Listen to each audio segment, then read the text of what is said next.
Speaking of big African boys throwing some fists, Segue of the century. What a the segue. UFC 270 is 48 hours away. Ding ding. The champ versus the interim champ, Francis Ngannou, Ciryl Gane. I insist it's Gane. Gane, yep. I do listen to a podcast called Weighing In, one of the biggest MMA podcasts in the world. And Josh the Punk Thompson, accomplished fighter, obviously very high fight IQ. Yep. He likes to call Ciryl, as in Fruit Loops, Rock Bubbles, et cetera, Weet-Bix. So yeah, I can't really get a read on the pronunciation. I do believe it's Gane, in the French, as you would. Yeah. But I'm following you. But he's happy with Gane, which is I believe how Rogan was pronouncing it, and he's happy even if you were to rhyme it with Gane, Ciryl Gane. That's how I was saying it. So What's he got to gain out of this fight? Well, he could become the champion. He could gain the heavyweight championship Unify that belt. of the world. We've seen Francis Ngannou. He's visibly pissed off about Ciryl even being allowed to be the interim champ here. He's been going back and forth with Dana. A whole lot of nothing. Hey, Yep. who do we like here?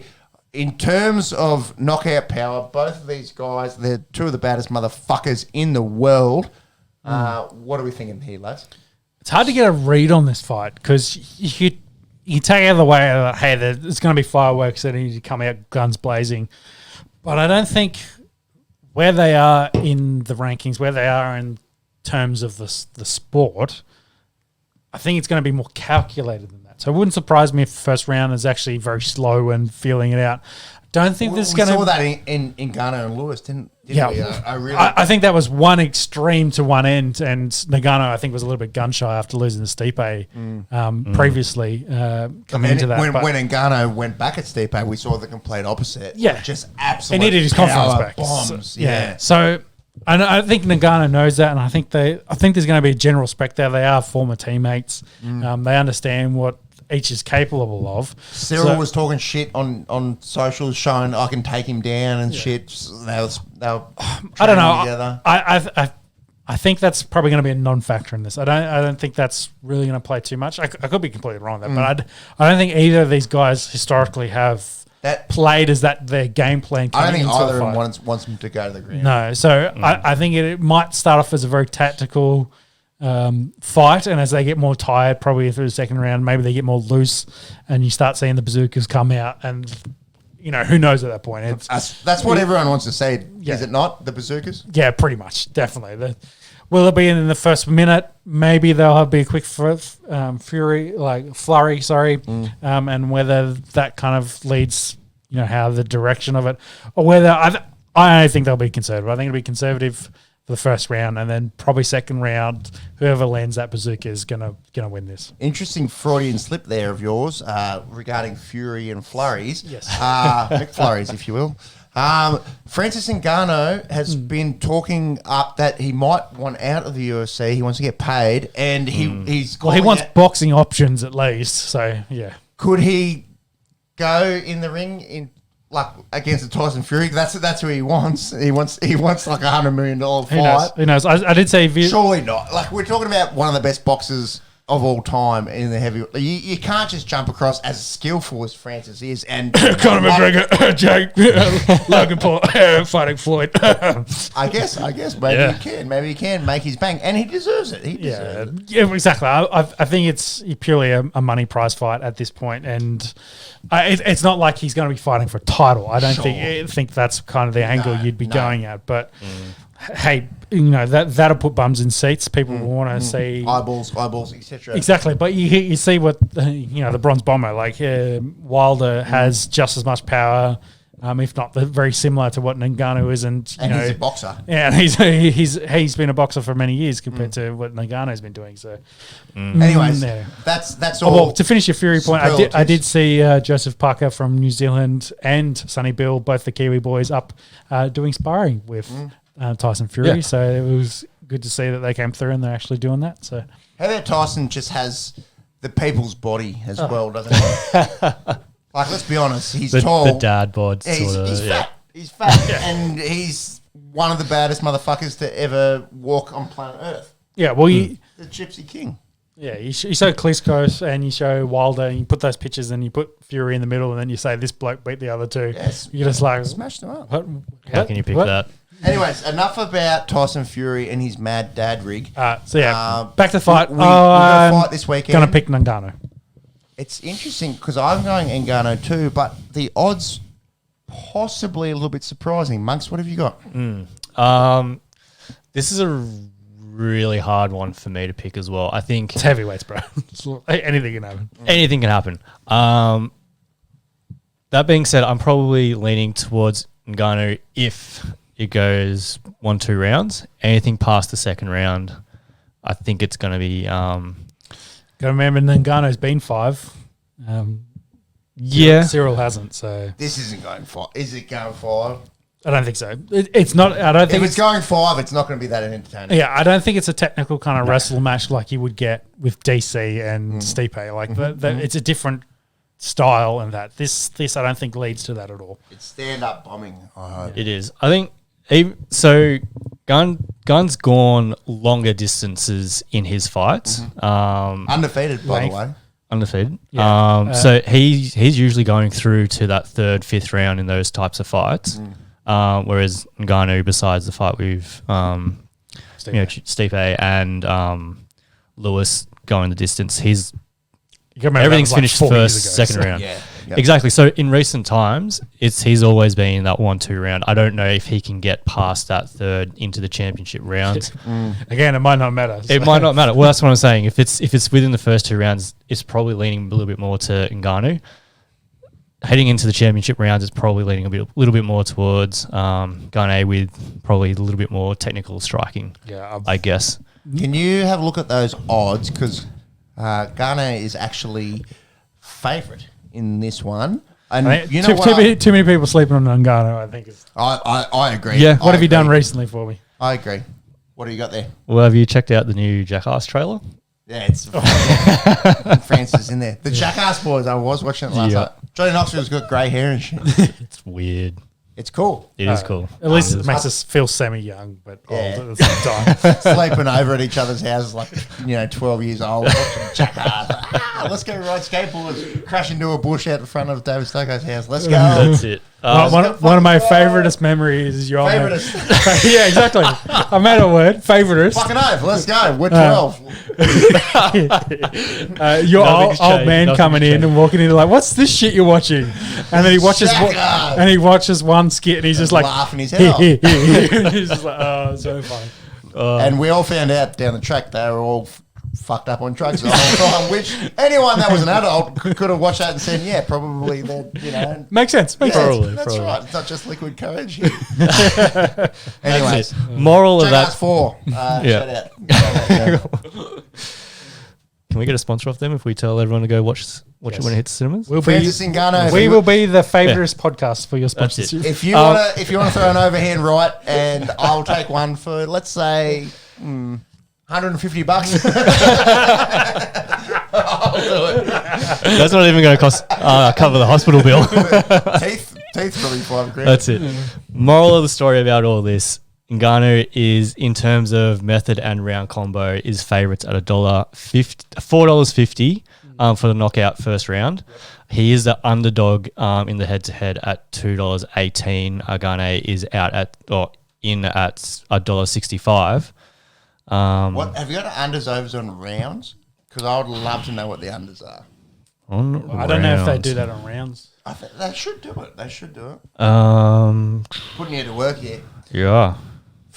And you know what? Interesting story out of this one as well. Gane, obviously out of France, in Ngannou, spent a lot of time in France, Cameroonian beforehand. So we're going to have, whatever happens, a French-speaking heavyweight champion.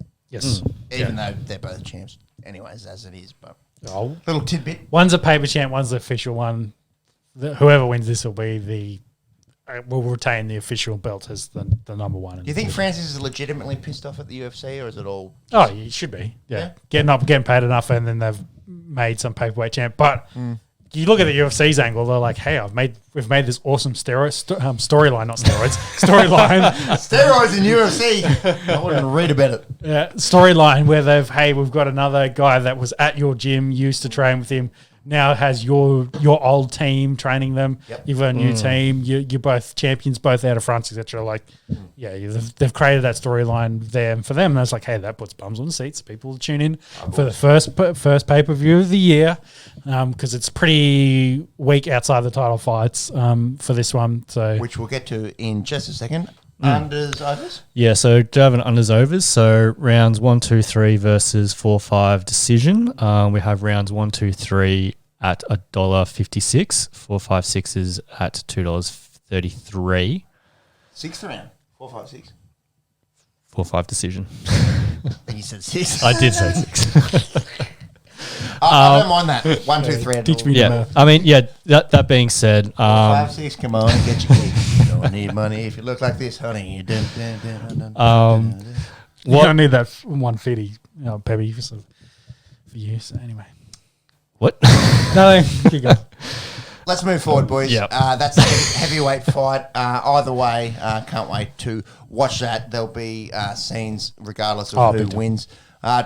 Speaking of scenes, going from one end of the spectrum, the big boys to the little tiny boys, ones. and definitely no less entertaining. Brandon Moreno taking on Davison Figueiredo in the flyweight trilogy. We saw Figueiredo, former champ. Moreno took it off him in the last fight to become the flyweight champ. It's one apiece trilogy.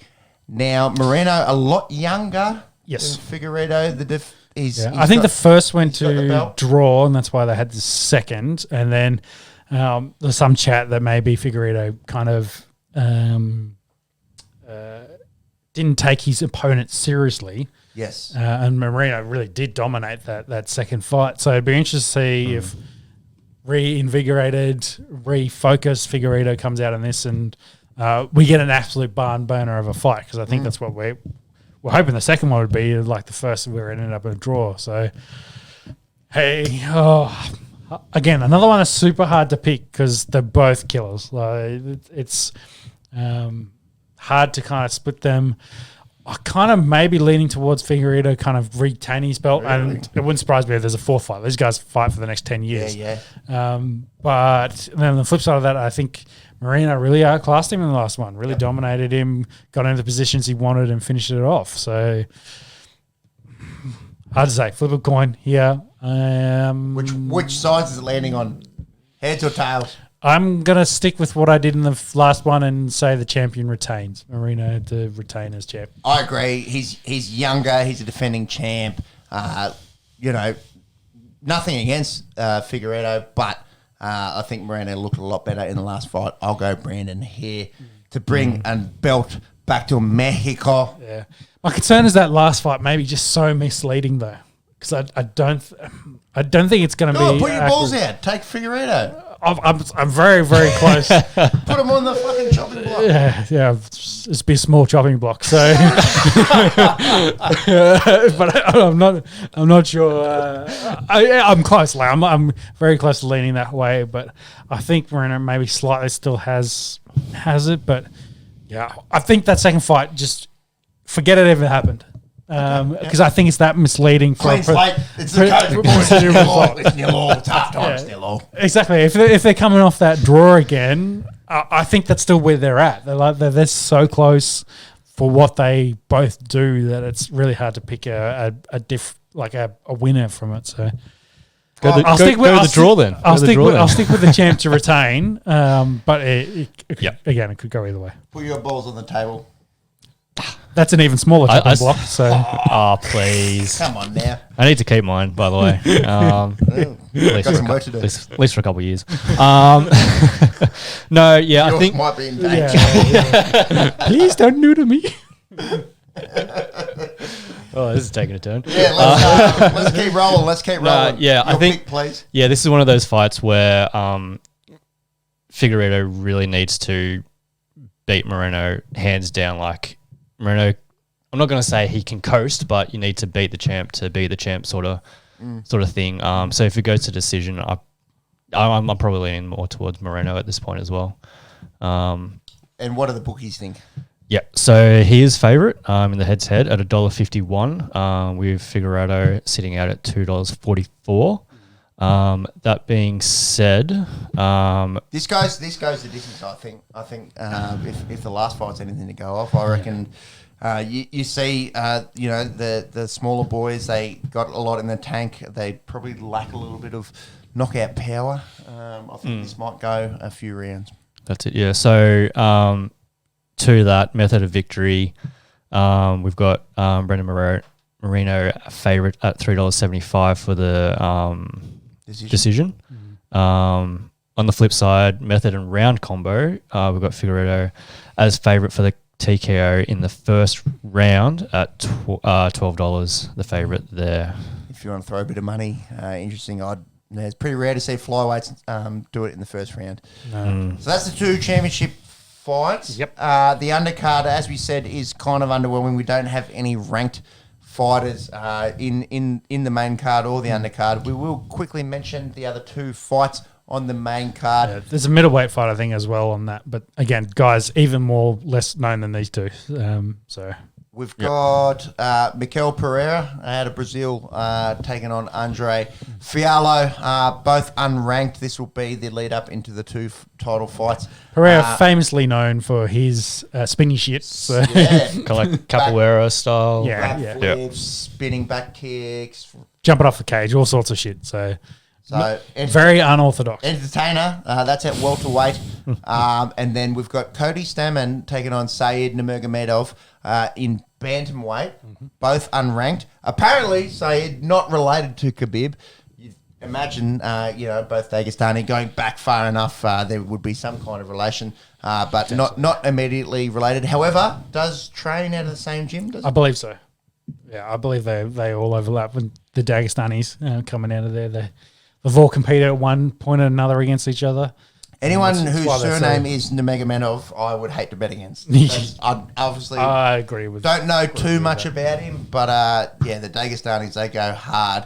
That is a bantamweight fight. So both the lead ups into the title fights at welterweight and at bantamweight unranked. Quite unusual. Yeah, and the middleweight fight was guys that very very young into the divisions as well, and then the undercard didn't really have any big names as well. So I try and put bums on seats. So First one of the year, I think. That coming off the Christmas, Well, it's- the there's whole a heavyweight. holidays. There's a breaks. heavyweight title. Heavyweight champ of the world. They've That's given enough. you That's you enough. two tasty Exactly, title and then fights. as we go forward to 271, 272, absolutely stacked from top to bottom. Yeah, So this weekend, all eyes, I suppose, on these two title fights. Yeah, I agree.